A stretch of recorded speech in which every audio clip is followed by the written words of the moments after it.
The native peoples of the Great Plains crafted Tipis portable, resilient shelters that stood firm against howling winds and bitter cold, assembled in mere hours.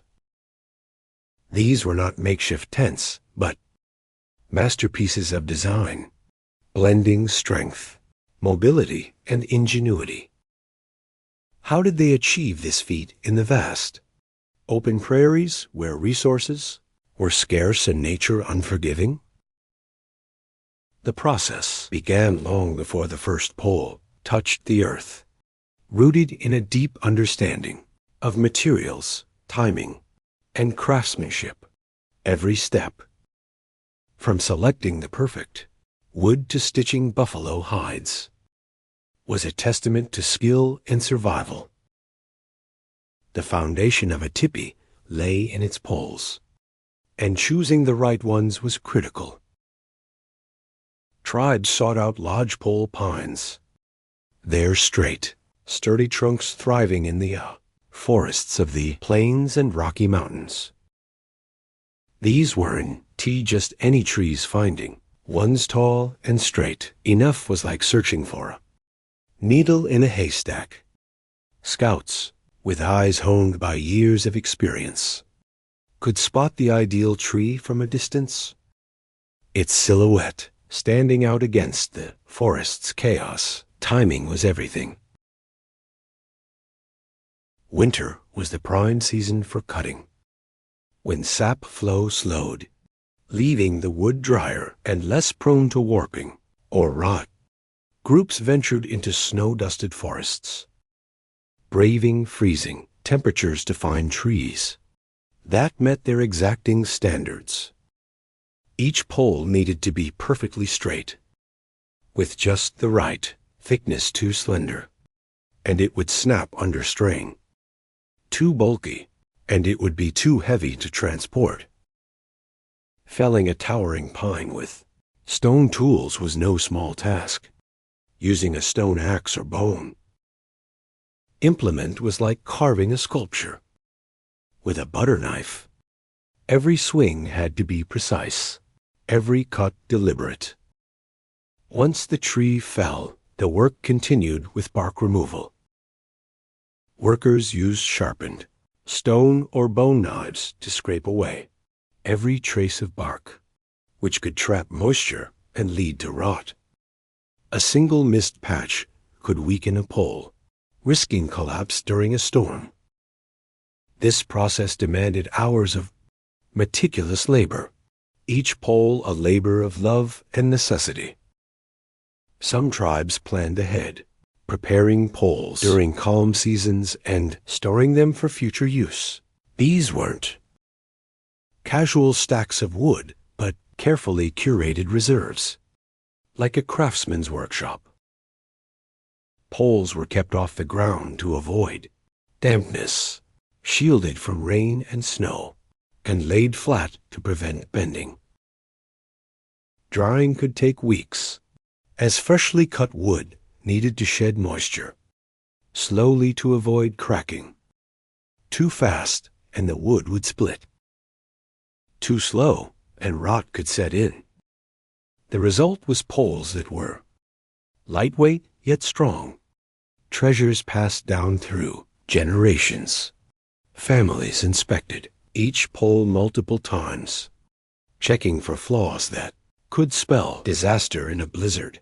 These weren't just sticks. They were lifelines, carried from camp to camp, proven through countless setups and storms. With poles ready, the next challenge was the frame, a marvel of engineering that could withstand prairie gales strong enough to scatter buffalo herds. The process began with the tripod, the tipi's backbone. 3 of the straightest, strongest poles were chosen not randomly, but with the care of selecting a cornerstone for a cathedral. A weak tripod meant a weak tipi, and on the plains, where winds could topple trees, there was no room for error. Positioning the tripod required precision. The poles were set at exact angles too, narrow, and the interior would feel like a closet. Too wide, and the structure would wobble like a poorly built table. These poles weren't just propped together. They were lashed with rawhide strips or cordage crafted from plant fibers like nettle or dogbane. Making cordage was an art in itself. Plants were harvested at peak strength, their outer layers stripped, inner fibers twisted into strong, flexible rope. This wasn't store-bought. Twine, but a labor-intensive creation, requiring skill akin to weaving magic from the earth. The binding had to be perfect too loose, and the poles would shift. Too tight, and the rawhide could snap. Knots were tied with precision to prevent slipping. Each one a small act of engineering. Once the tripod was secure, additional poles were added, each with a designated spot in the circular frame. The spacing and angle of these poles determined the tipi, stability, and how well the cover would fit. A single misplaced pole could make the structure lopsided, like a house built on a shaky foundation. The completed frame was both rigid and flexible, designed to sway with the wind rather than resist it. Prairie storms were unpredictable, with gusts that could change direction in an instant. A stiff frame would break, but a tipi's design let it dance with the wind, absorbing its force without collapsing. Skilled families could raise a frame in under an hour, a structure that could endure months of harsh weather, yet be dismantled just as quickly for the next move. Before adding the cover, the frame was tested, poles checked for stability, bindings tightened, every detail scrutinized to ensure it could stand up to nature's worst. The tipi's cover turned raw buffalo hides into a weatherproof shield, a process that demanded as much skill as the frame. Buffalo hunting was the first step, a communal effort requiring strategy, timing, and courage. These massive animals weren't just prey. They were the source of food, tools, and shelter. Hunting them was like chasing a living fortress, each beast a challenge that demanded precision and teamwork. Once the hunt succeeded, the work intensified. Fresh hides were heavy, matted with hair and slick with fat, transforming them into usable. Leather was grueling. Women used stone scrapers to remove every trace of flesh and fat, a task that tested endurance and strength. Hair removal was equally demanding, requiring hours of scraping to clear the outer surface. Some tribes used wooden scraping boards to make the process slightly less arduous, but it was still backbreaking work. The hides were then soaked, often in water mixed with brain matter or other natural tannins, to soften them and begin the tanning process. Stretching followed, pulling the hide taut to remove wrinkles without tearing it. A single tipi cover required 10 to 12 hides, each processed to the same exacting standard. Sewing them together was like stitching a giant leather quilt with a bone needle. These needles, crafted from buffalo bones or deer antlers, had to pierce tough hide without breaking. The thread sinew from animal tendons was strong, even stronger when wet, and every stitch had to be flawless to ensure waterproof seams that could withstand repeated setups and takedowns. The cover's shape varied by tribe. Some preferred a conical design, others wider base for stability. Waterproofing was critical, as the cover had to repel rain, snow, and sleet. Seams were inspected, reinforced, and tested to ensure no leaks. A well-made cover could last years, a prized possession carried from camp to camp. Attaching it to the frame was a feat of coordination, like dressing a giant in a windstorm. Rawhide laces, cut from the same buffalo hides, secured the cover, their strength and flexibility key to holding it against fierce winds. Positioning the cover required teamwork, multiple people working in unison to drape the heavy hide evenly around the poles. A misaligned cover could leave gaps or create weak spots, so precision was paramount.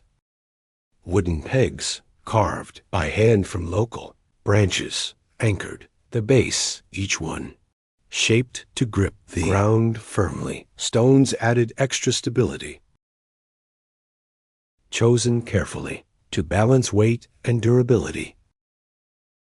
At the top, smoke flaps adjustable, panels controlled by flexible rods, made from ash or willow. Managed ventilation, letting smoke from the central fire escape while sealing against rain.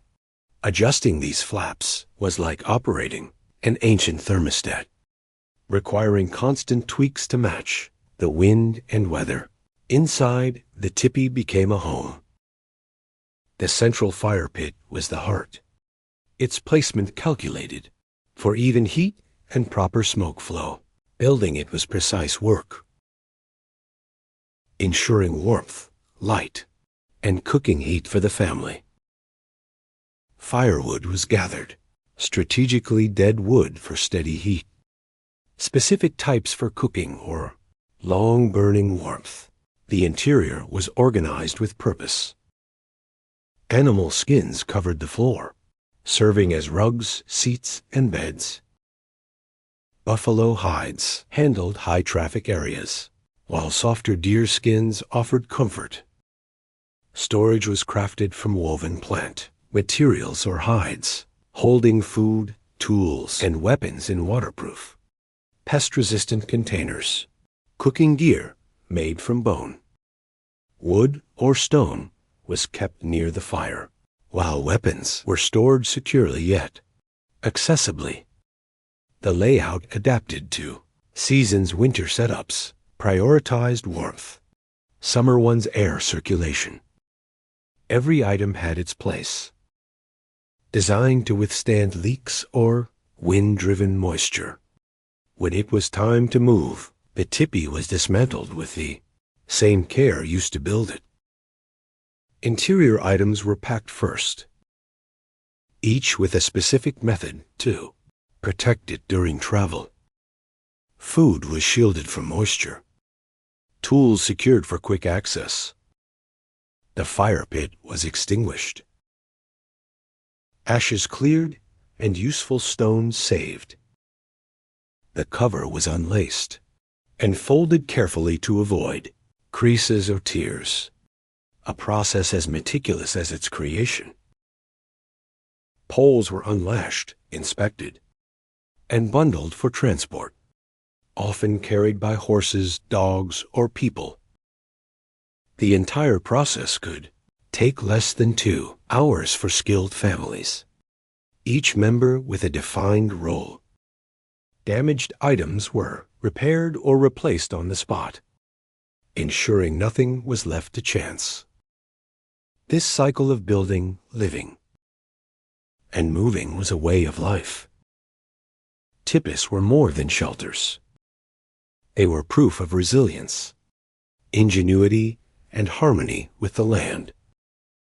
From selecting the perfect pole to stitching a weatherproof cover, every step reflected a deep knowledge of materials and environment.